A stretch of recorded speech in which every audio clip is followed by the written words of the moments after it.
Let's turn to Bangladesh now. Their opposition has devised a new political strategy, or rather, retrofitted an old one, the India out strategy. We saw it succeed in the Maldives last year, so Bangladesh's opposition is giving it a try. But their prime minister is having none of it. That's Sheikh Hasina. She's built a career on close ties with India, so Hasina is pushing back. Listen to what she said at a recent event.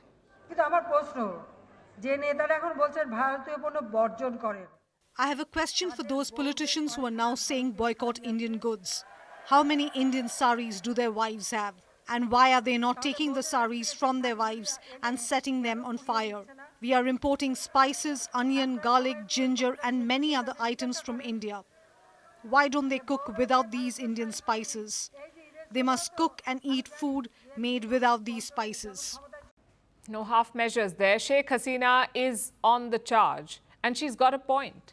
Bangladesh's main opposition is the BNP, the Bangladesh Nationalist Party, and they want to boycott Indian products. But that's easier said than done.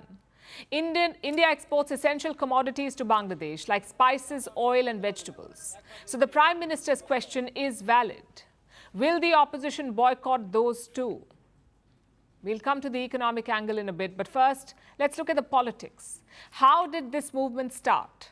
The trigger seems to have been the election in January. Sheikh Hasina's party won quite easily, but many activists and Bangladeshi expats pushed back. They did not just blame Hasina, they also blamed India. One such voice behind this movement is Pinaki Bhattacharya. He's an activist based in France. And look at what he said, I'm quoting, "Authorities in Bangladesh managed to conduct the farcical election after India covertly and overtly sided with the ruling party." A couple of problems here. One, he has not offered any proof. And two, Bangladesh's opposition chose to boycott the election. So what else did they expect? Of course, Sheikh Hasina's party cruised to victory. Right now, this India Out campaign is mostly online. Let me show you some pictures, in fact. These were all posted by Bangladeshi users. You can see popular Indian consumer products like oil and cosmetic products. But all of them have been crossed out. And look at the hashtags too. India out, hashtag boycott India, hashtag boycott Indian products. And these hashtags have thousands of posts. But will it work? Well, that depends on many factors. The BNP, the opposition party, does have a history of anti-India politics. They used it in the late 1970s. They used it again in the 1990s. So the idea is not new for the BNP. Only the slogan is new. And they can thank Mohammad Muizzu for that. But making it work will be hard. In the Maldives, India Out became a street movement. It had clear electoral benefits.